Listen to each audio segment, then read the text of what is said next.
রহমানের বান্দা হলো তারা দুনিয়ার জমিনে নম্রভাবে ভদ্রভাবে বিচরণ করে যারা, অহংকারী হয় না যারা। রব্বুল আলামিনের জন্য শুরু করছেন এভাবে, ওয়া ইবাদুর রহমানিল্লাযীনা ইয়ামশুনা আলাল আরদি হাওনা।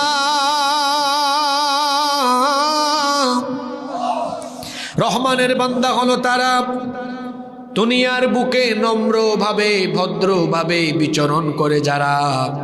রহমানের বান্দা হলো তারা, রহমানের বান্দারা অহংকারী হয় না, অভদ্র হয় না, বেয়াদব হয় না।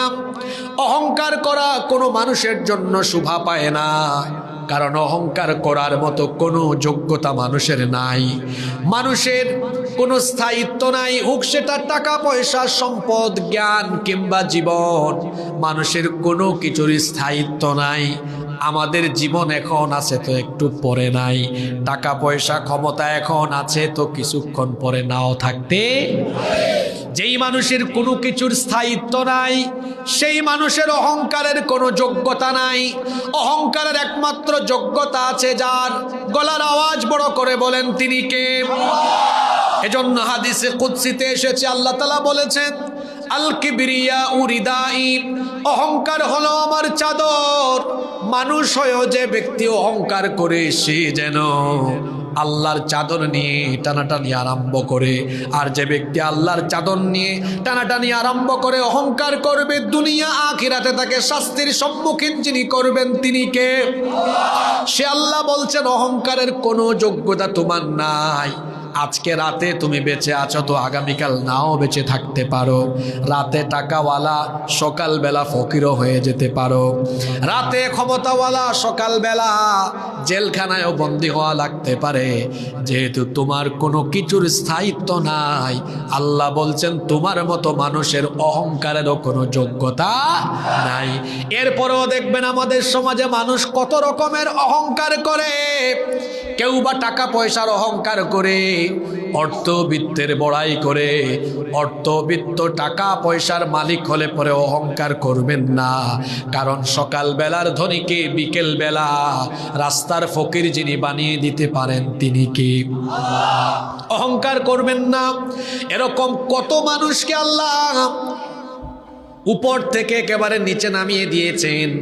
আপনারা তো নিজের চোখেই গত কয়েক মাস আগে দেখেছেন, যারা এই দেশের জনগণের সম্পদ চেটে পুটে খেয়ে লুটপাট করে সম্পদের পাহাড় গড়েছে, জনগণের ধাওয়া খেয়ে সবকিছু ফেলে রেখে দেশ থেকে পালিয়ে গিয়েছে।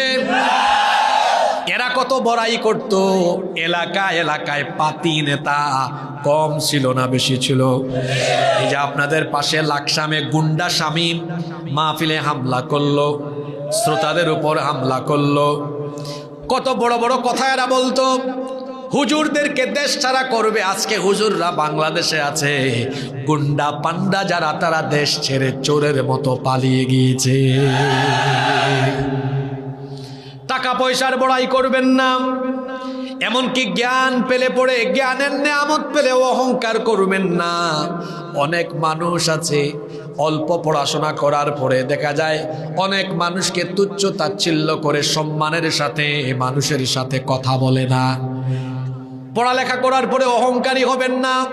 অনেক ছেলেরা আছে কুমিল্লায় কলেজে পড়ে, ইউনিভার্সিটিতে পড়ে, গ্রামে আসলে পড়ে একজন চাষি বাবার সাথে সুন্দর করে কথা বলে না।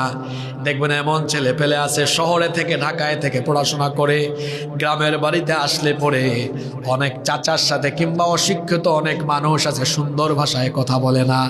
যে শিক্ষা দীক্ষা আপনাকে বিনয়ী বানাতে পারে না, ভদ্র বানাতে পারে না, এটা সুশিক্ষা নয়, এটা হলো কুশিক্ষা। সুশিক্ষা মানুষকে শিক্ষিত বানায়, সুশিক্ষা মানুষকে ভদ্র বানায়, বিনয়ী বানায়। শিক্ষা দীক্ষা জ্ঞান অর্জন করার পরে অহংকার করবেন না, কারণ খালি কলস, গ্রামেগঞ্জে প্রবাদ আছে, খালি কলস বাজে বেশি, অল্প বিদ্যা ভয়ঙ্করী।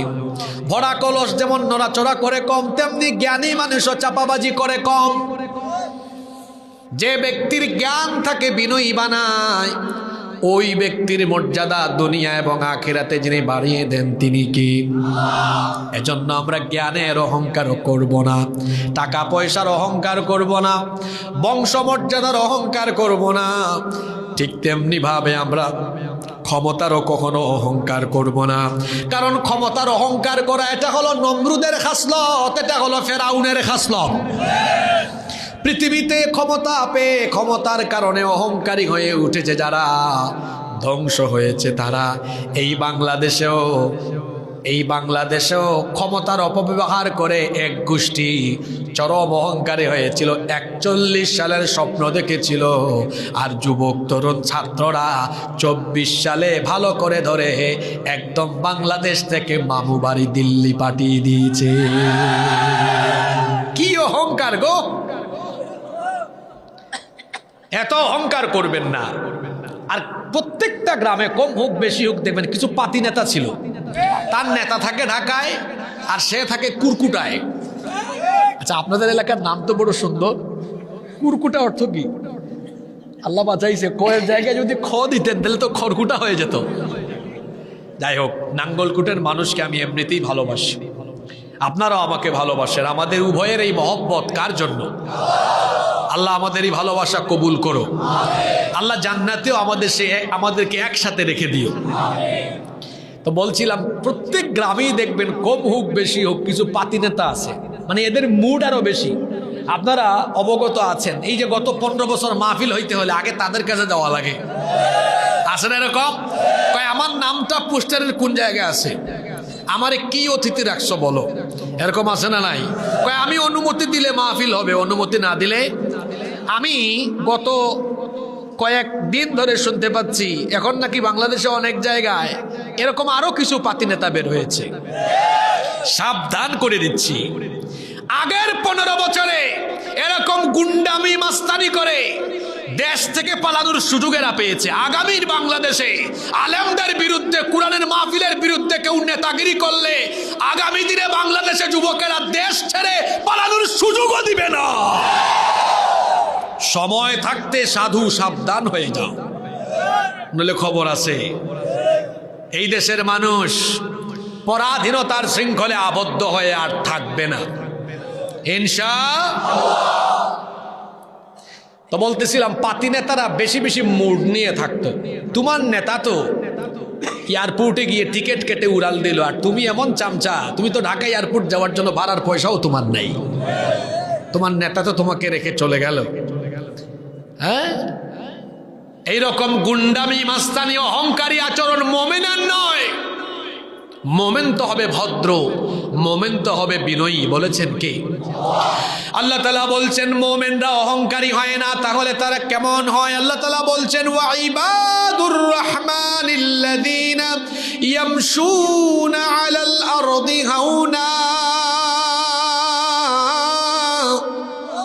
রহমানের বান্দা হলো তারা দুনিয়ার বুকে নম্রভাবে ভদ্রভাবে বিচরণ করে যারা, তারা অহংকারী হয় না। কোরআনে কারীমের 17 নম্বর সূরা বনী ইসরাঈলের 37 নম্বর আয়াতে রব্বুল আলামিন বলছেন ওয়ালা তামশি ফিল আরদি মারাহা ইন্নাকা লান তাখরিকাল আরদা ওয়া লান তাবলুগাল জিবালা তুলা। আল্লাহ তাআলা বলছেন অহংকারী হয়ে জমিনে বিচরণ করো না, কারণ তুমি তো অহংকারের সাথে হেঁটে মাটিকে ফাটিয়ে দিতে পারবে না। আবার অহংকারী হয়ে মাথা উঁচু করে হেঁটে হেঁটে তুমি তো আকাশের উচ্চতায় পৌঁছে যেতে পারবে না। অহংকারের কোনো যোগ্যতা মানুষের নাই, কারণ মানুষের কোনো কিছুর স্থায়িত্ব নাই। কিন্তু আমার আল্লাহ হচ্ছেন চিরস্থায়ী ক্ষমতার মালিক। এজন্য আল্লাহ তাআলা বলেছেন হুয়াল আউয়ালু ওয়াল আখিরু ওয়াল যাহিরু ওয়াল বাতিনু ওয়া হুয়া বিকুল্লি শাইইন আলীম। আবার আয়াতুল কুরসিতে আল্লাহ বলেছেন আল্লাহু লা ইলাহা ইল্লা হুয়াল হাইয়ুল কাইয়্যুম। এর আগের আয়াত যেটা বললাম হুয়াল আউয়াল, তিনি প্রথম। যখন কোনো কিছু ছিল না তখনও যিনি ছিলেন তিনি কে? ওয়া হুয়াল আখির, তিনি হলেন শেষ, যখন কোনো কিছু থাকবে না তখনও যিনি থাকবেন তিনি কে? আয়াতুল কুরসিতে আল্লাহ বলেছেন আমার পরিচয় হলো আল হাইয়ুল কাইয়্যুম, আমি হলাম চিরঞ্জীব। সবার মরণ আছে কিন্তু আমার কোনো মরণ নাই। আল্লাহর কি কোনো মরণ আছে নাকি? তিনি হলেন আল হাই, চিরঞ্জীব মহাসত্তা। আল কাইয়্যুম, এমনকি আল্লাহ বলছেন আমি চিরস্থায়ী ক্ষমতার মালিক, তোমাদের ক্ষমতা চিরস্থায়ী নয়। তোমরা ক্ষমতা পাইলে 5 বছরের জন্য, 2 বছরের জন্য, 3 বছরের জন্য, 10 বছরের জন্য পাও, কিন্তু আমার আল্লাহর ক্ষমতা হলো এমন। আল্লাহ বলছেন যখন কোনো কিছু সৃষ্টি হয়নি তখনও তিনি ক্ষমতার চেয়ারে ছিলেন, অনন্তকাল পর্যন্ত যিনি ক্ষমতায় থাকবেন তিনি কে? তো অহংকারের যোগ্যতা আছে কার? আমার আপনার কোনো যোগ্যতা আছে? এজন্য আল্লাহ বলেছেন অহংকারী হয় না।